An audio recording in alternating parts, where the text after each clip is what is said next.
नमस्कार, आवाज समाचार में आपका स्वागत है। आपके साथ मैं हूं विपिन भट्ट। 5 बजने वाले और हम लेकर हाजिर हैं आपके लिए ताजा तरीन बुलेटिन नई खबरों के साथ। तो सबसे पहले शुरुआत करते हैं इस वक्त की बड़ी हेडलाइंस। कोलोकेशन मामले में एनएससी को बड़ी राहत। सेट ने 625 करोड़ की वसूली का आदेश पलटा। कहा एनएससी ने नहीं कमाया कोई अवैध पैसा, सिर्फ भरना होगा 100 करोड़ रुपए का जुर्माना।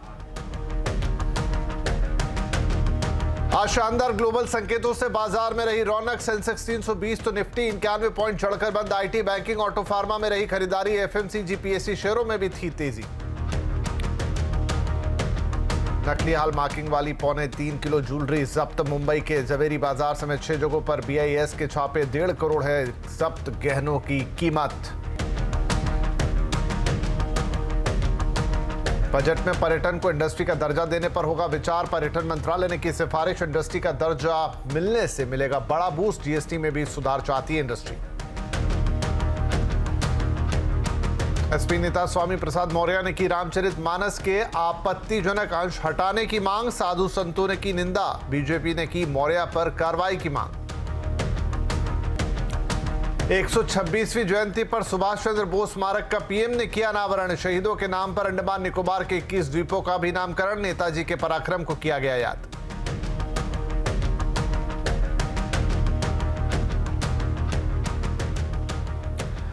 आने वाले बजट में सरकार पर्यटन के क्षेत्र को इंडस्ट्री का दर्जा देने पर विचार कर सकती है। पर्यटन मंत्रालय ने वित्त मंत्रालय से सिफारिश की है। ज्यादा जानकारी के लिए हमारे साथ जुड़ गए हैं हमारे संवाददाता रोहन सिंह। तो रोहन, पर्यटन सेक्टर जो कि काफी स्ट्रगल भी कर चुका है पैंडेमिक के दौरान, और उसको इंडस्ट्री का दर्जा देने की मांग पुरानी भी है और अब पुरजोर तरीके से उठ रही है। लेकिन क्या इस बार के बजट में उम्मीद की जाए कि टूरिज्म सेक्टर को इंडस्ट्री का दर्जा मिलेगा? जी, आगामी बजट में टूरिज्म को खासा बूस्ट मिल सकता है। टूरिज्म मंत्रालय की तरफ से जो सिफारिश की गई है उसमें टूरिज्म को इंडस्ट्री का स्टेटस देना सबसे प्रमुखता से रखा गया है। और इससे जो फायदे गिनाए गए हैं वो ये है कि इससे इंफ्रास्ट्रक्चर जो है वो बढ़ेगा। टूर ऑपरेटर्स और टूरिज्म से जुड़े जो लोग हैं उनको आसान लोन मिल सकेगा। इसके अलावा इन्वेस्टमेंट इस क्षेत्र में बढ़ेगा। तो इस पर खास तौर पर टूरिज्म को इंफ्रास्ट्रक्चर का स्टेटस देने पर खास तौर पर जो है सरकार गंभीरता से विचार कर रही है। इसके अलावा कुछ और मांगे हैं जो कि टूर ऑपरेटर्स जो है उनकी एसोसिएशन की तरफ से रखी गई है, जिसमें कि जीएसटी जो स्ट्रक्चर है उसको रेशनलाइज करने की बात कही गई है। इसके अलावा जो विदेशी सैलानी आते हैं उनको टूरिज्म और सर्विसेज में जो जीएसटी लगता है उससे एग्जेम्प्ट करने की बात करी है। हालांकि इस पर जो फैसला है वो अल्टीमेटली जीएसटी काउंसिल को लेना है, लेकिन सिफारिशों में ये भी रखा गया है। इसके अलावा एक और जो मांग रखी गई है वो है कि जो एक्सपोर्ट ऑफ सर्विसेज, जिस तरह से आईटी सेक्टर को दर्जा मिला हुआ है वही दर्जा टूरिज्म सेक्टर को भी दिया जाए, ताकि जो एक्सपोर्टर्स की जो बेनिफिट्स हैं वो भी टूरिज्म सेक्टर के जो लोग उठा सके। तो ऐसे कुछ विचार है जो कि प्रस्ताव है जो कि बजट के लिए रखे गए हैं और इस पर सरकार काफी गंभीरता से विचार कर रही है। शुक्रिया रोहन। इधर बजट में आत्मनिर्भर गौशाला इकोनॉमी को बड़ा बूस्ट मिल सकता है। सूत्रों के मुताबिक बजट में स्ट्रे कैटल की समस्या और पशुधन के बेहतर उपयोग पर फोकस करते हुए 500 करोड़ का आवंटन किया जा सकता है। डिटेल देने के लिए है हमारे साथ हमारे संवाददाता आलोक प्रियदर्शी। तो आलोक, क्या योजना है इस बार बजट में सरकार की? बिल्कुल, देखिए, गौशाला आधारित अर्थव्यवस्था को बढ़ावा देने के लिए सरकार बजट में बड़ा ऐलान कर सकती है। सीएनबीसी आवाज को सूत्रों से जानकारी मिली है कि एनिमल हस्बेंड्री मिनिस्ट्री के प्रपोजल को करीब 500 करोड़ रुपए का एलोकेशन किया जा सकता है, जिसके जरिए मिल्क को छोड़कर जितने भी काउ बेस्ड प्रोडक्ट्स होते हैं, बायो प्रोडक्ट्स होते हैं, उनको डेवलपमेंट और उनके रिसर्च के लिए सरकार इस राशि का इस्तेमाल कर सकती है। इसमें खास तौर से अगर प्रोडक्ट की बात करें तो इसमें bio CNG, organic fertiliser, organic polymer, जिससे कि खास तौर से आजकल पेंट और वार्निश जैसी चीज़ें बनती हैं, उनके डेवलपमेंट पे जोर दिया जा सकता है। इसके अलावा जो livestock tourism parks, cow sanctuary और जो R&D फैसिलिटी होती है उसके सेटअप पर भी इस राशि का इस्तेमाल किया जा सकता है। दरअसल सरकार की मंशा यही है कि जो आज खास तौर से जो स्ट्रे कैटल की प्रॉब्लम्स है उसको किस तरह से दूर की जाए और साथ ही साथ किसानों को जो खेती में लागत आती है उसमें कमी लाई जाए और साथ ही साथ किसानों की आय को बढ़ाने पर भी जोर दिया जाए। तो कुल मिलाकर इस पूरे स्कीम को इम्प्लीमेंटेशन की जिम्मेदारी जो है वो एनिमल वेलफेयर बोर्ड को दी जा सकती है, जिसके जरिए इस पूरे काउ बेस्ड या गौशाला बेस्ड इकोनॉमी को डेवलप करने में मदद मिलेगी। जी शुक्रिया। इधर बजट से पावर सेक्टर को क्या उम्मीदें हैं? जेएसडब्ल्यू एनर्जी के जॉइंट एमडी और सीईओ प्रशांत जैन ने इस पर सीएनबीसी आवाज से खास बातचीत की। पावर सेक्टर को जीएसटी में लेके आना चाहिए, जो कि वैसे भी जीएसटी काउंसिल का काम है, ना कि बजट का। अगर वो पावर सेक्टर जीएसटी में आज के अंडर परव्यू में आ जाता है तो ओवरऑल पावर की कॉस्ट कम होगी और दैट वो पावर की डिमांड को भी इंप्रूव करेगा और पावर के सेक्टर की कॉम्पिटिटिवनेस को भी इंप्रूव करेगा। डायरेक्ट बेनिफिट टू ट्रांसफर और direct subsidy to the consumer. आज की तारीख में डिफरेंट स्टेट गवर्नमेंट्स जो हैं कंज्यूमर को फ्री पावर देती हैं या 100 यूनिट तक 200 यूनिट तक एक सब्सिडाइज टैरिफ होता है। एग्रीकल्चर कंज्यूमर के लिए डिफरेंट टैरिफ होता है। वो टैरिफ ना देके डायरेक्ट कंज्यूमर को बेनिफिट प्रोवाइड करें। शानदार ग्लोबल संकेतों से आज बाजार की खुई रौनक लौट आई। 2 दिनों की गिरावट के बाद आज बाजार बढ़त पर बंद हुए हैं। सेंसेक्स 320 पॉइंट चढ़कर 60,942 पर पहुंचा तो निफ्टी 91 पॉइंट चढ़कर 18,119 पर। आईटी, बैंकिंग, ऑटो, फार्मा शेयरों में आज खरीदारी रही। वहीं एफएमसीजी, पीएससी शेयरों में तेजी दिखी। सबसे ज्यादा दबाव में आज रियल्टी, मेटल और इंफ्रा शेयर रहे।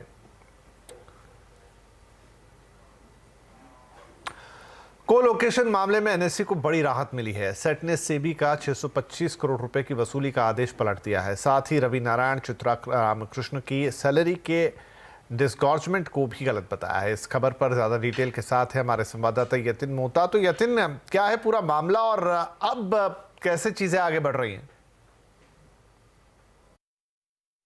ये एनएससी का कोलोकेशन मामला, जैसे कि हमको पता है, काफी सालों से जो है मामला उलझा हुआ है और आज फाइनली सैट का एक निर्देश आया, क्योंकि सेबी के ऑर्डर के सामने काफ़ी सारी पार्टीज इंक्लूडिंग एनएससी ने अपील की थी।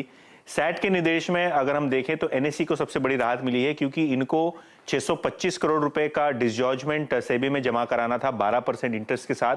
वो जो पेनल्टी है रिड्यूस करके सैट ने 100 करोड़ रुपए कर दी है।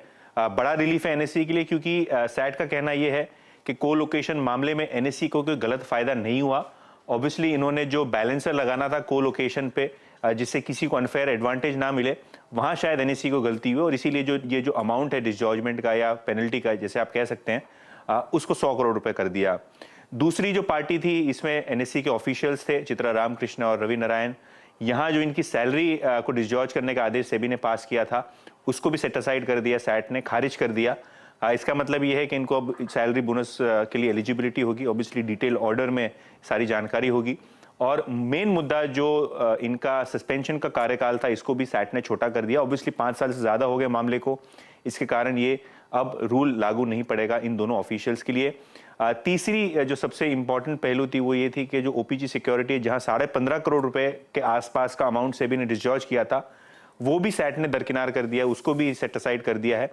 तो अगर हम बात करें एनएससी के कोलोकेशन के मामले की, जो जुड़ी हुई पार्टीज हैं, इनको कहीं ना कहीं कुछ न कुछ तरीके से सैट में रिलीफ मिलता हुआ नजर पड़ा है। केवल एक बात सैट ने कही है कि जो एनएससी के ऑफिशियल्स हैं, एनएससी के कर्मचारी हैं, जिन्होंने कोलोकेशन मामले में कोलिजन किया या किसी को अनफेयर एडवांटेज दिया, कोई ब्रोकर इसमें शामिल है, तो इसकी जांच पड़ताल से भी फिर से एक बार करे। लेकिन पूरा का पूरा मामला आपको दिखाई पड़ रहा है कि पूरा कोलोकेशन मामला जो इतने समय से अटका हुआ था, काफी सारी इस पर अटकलें लग रही थी, इनको सब जो है सेबी के ऑर्डर को ज्यादा करके पलट दिया है सैट ने। एनएससी के लिए एक बड़ी रिलीफ होगी। जी शुक्रिया। इधर महाराष्ट्र में छापेमारी के दौरान नकली हॉलमार्किंग वाले करोड़ों के गहने बरामद किए गए हैं। मुंबई के जवेरी बाजार में बीआईएस की 2 जगहों पर छापेमारी की कार्रवाई हुई, जिसमें करीब 1.5 करोड़ की कीमत के 3.25 किलो सोने के गहने जब्त किए गए, जिन पर नकली हॉलमार्किंग थी। बीआईएस को कहां से मिली है नकली हॉलमार्किंग की जानकारी और पूरी योजना को कैसे अंजाम दिया गया, हमसे एक्सक्लूसिव बातचीत में BIS hallmarking officer western region के deputy director Sandeep S Kumar ने डिटेल में इस पर बातचीत की। We had received some inputs from the market that there are some firms who are engaged in applying fake hallmark on jewelry. Working on this input, we had garnered a lot of intelligence from the market and got very reliable information about such malpractices happening in a few locations. And it is more than a week's planning that has gone into successfully capturing this activity and seizing such spurious material. Congress नेता दिग्विजय सिंह ने पुलवामा हमले और surgical strike पर एक बार फिर सवाल उठाए हैं। जम्मू कश्मीर में भारत जोड़ो यात्रा के दौरान दिग्विजय सिंह ने कहा कि बीजेपी और केंद्र सरकार सर्जिकल स्ट्राइक की बात करते हैं और कहते हैं कि उन्होंने कई लोगों को मारा, लेकिन इसके कोई सबूत नहीं है। दिग्विजय सिंह ने कहा कि 2016 में सर्जिकल स्ट्राइक और 2019 के पुलवामा टेरर अटैक के बारे में संसद में कोई रिपोर्ट नहीं रखी गई। उन्होंने बीजेपी और केंद्र सरकार पर झूठ फैलाने के आरोप भी लगाए। सर्जिकल स्ट्राइक की बात करते हैं कि हमने इतने लोग मार गिराए, लेकिन प्रमाण कुछ नहीं, केवल झूठ का पुलिंदा से ये राज कर रहे हैं। मैं आपसे कहना चाहता हूं, ये देश सबका है। बीजेपी ने दिग्विजय सिंह के बयान के बहाने अब राहुल गांधी और कांग्रेस पर सीधा निशाना साध दिया। पार्टी के प्रवक्ता गौरव भाटिया ने कहा कि गैर जिम्मेदाराना बयान देना कांग्रेस पार्टी का चरित्र है। पीएम के खिलाफ नफरत के कारण अब इन लोगों में देशभक्ति ही नहीं बची। आदरणीय प्रधानमंत्री श्री नरेंद्र मोदी जी से राहुल गांधी और कांग्रेस पार्टी को नफरत है, लेकिन श्री नरेंद्र मोदी जी से नफरत करते करते ऐसा प्रतीत होता है कि राहुल गांधी और दिग्विजय सिंह अब अंधे हो गए हैं। उनको अपनी जिम्मेदारी का एहसास भी अब नहीं है। देश के लिए भक्ति भाव भी जो है वो समाप्त हो गया है। चलिए बात करते हैं कंज्यूमर अड्डा की कि आज क्या आपके लिए खास लेकर आ रहे हैं। इन दिनों स्कूलों में पढ़ाई का स्तर गिर रहा है, ऐसा एक रिपोर्ट कहती है। क्यों गिर रहा है स्कूलों में पढ़ाई का स्तर और बच्चों की ट्यूशन पर निर्भरता आखिर क्यों बढ़ती जा रही है, इसी पर देखिए एक बड़ी चर्चा आज के कंज्यूमर अड्डा में शाम 5:57 पर। ऐसी पढ़ाई किस काम की भाई।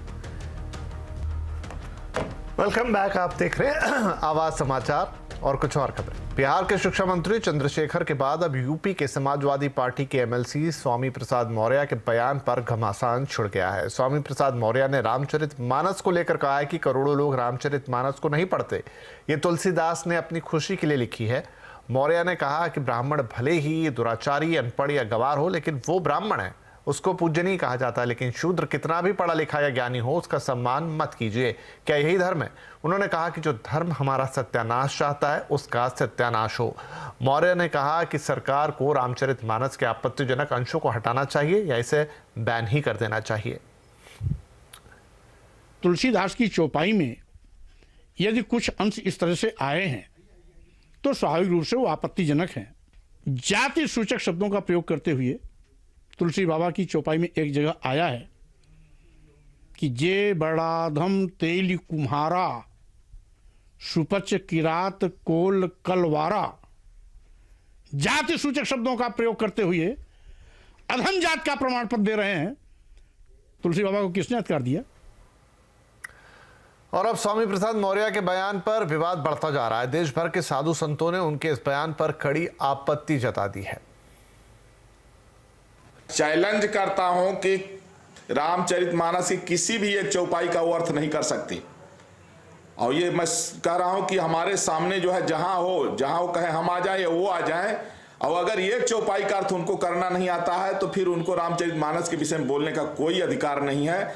ये किसी को बाध्यता थोड़ी है, जिसकी इच्छा हो रामचरितमानस पढ़े, नहीं इच्छा है मत पढ़े। उसको ये पता नहीं है कि रामायण है वो हमारे भगवान राम का चरित्र उसमें है, और उस चरित्र को जानने के लिए जिस आदर्श के पुरुष भगवान राम हैं, जिन्होंने आदर्श स्थापित किया, रामो द्वै ना विभाजते, राम कभी झूठ नहीं बोलते, ऐसे राम का रामो विग्रहवान धर्म है, ऐसे राम के चरित्र को, रामायण को कह रहा है कि उसको प्रतिबंधित किया जाए, तो इतना बड़ा मूर्ख कोई नहीं होगा। उसको एक पैसे का ज्ञान नहीं है।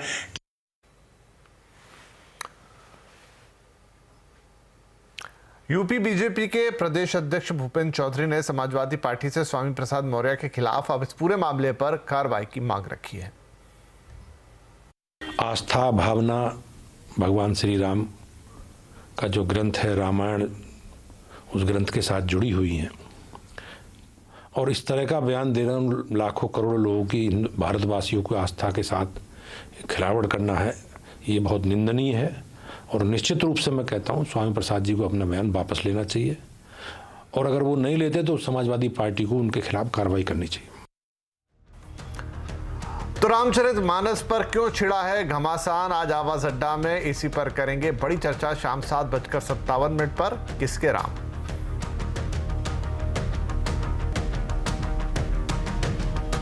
प्रधानमंत्री नरेंद्र मोदी ने नेताजी सुभाष चंद्र बोस की 126वीं जयंती के मौके पर अंडमान निकोबार के 21 द्वीपों का शहीदों के नाम पर नामकरण किया। अभी तक ये बेनाम द्वीप थे, लेकिन आज से ये द्वीप परमवीर चक्र विजेताओं के नाम से जाने जाएंगे। इस कार्यक्रम को वर्चुअली संबोधित करते हुए पीएम मोदी ने कहा कि अंडमान की ये धरती वो भूमि है जिसके आगमन में पहली बार मुक्त तिरंगा फहरा था। आज के इस दिन को आज़ादी के अमृतकाल के एक महत्वपूर्ण अध्याय के रूप में आने वाली पीढ़ियां याद करेंगी। आज अंडमान निकोबार के 21 द्वीपों का नामकरण हुआ है। इन 21 द्वीपों को अब परमवीर चक्र विजेताओं के नाम से जाना जाएगा। जिस द्वीप पर नेताजी सुभाष चंद्र बोस रहे थे, वहां उनके जीवन और योगदानों को समर्पित एक प्रेरणा स्थली, एक स्मारक का भी आज शिलान्यास हुआ है।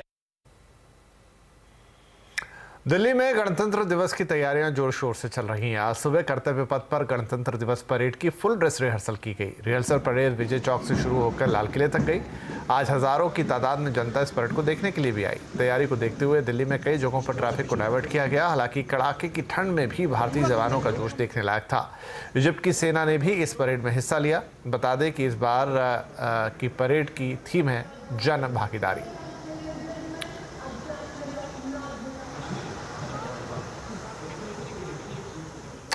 तो फिलहाल खबरों में इतना ही, लेकिन CNBC आवाज पर आप ताज़ा खबरें देख सकते हैं हमारे सोशल मीडिया प्लेटफॉर्म्स पर भी, बस एक क्लिक के जरिए। नमस्कार।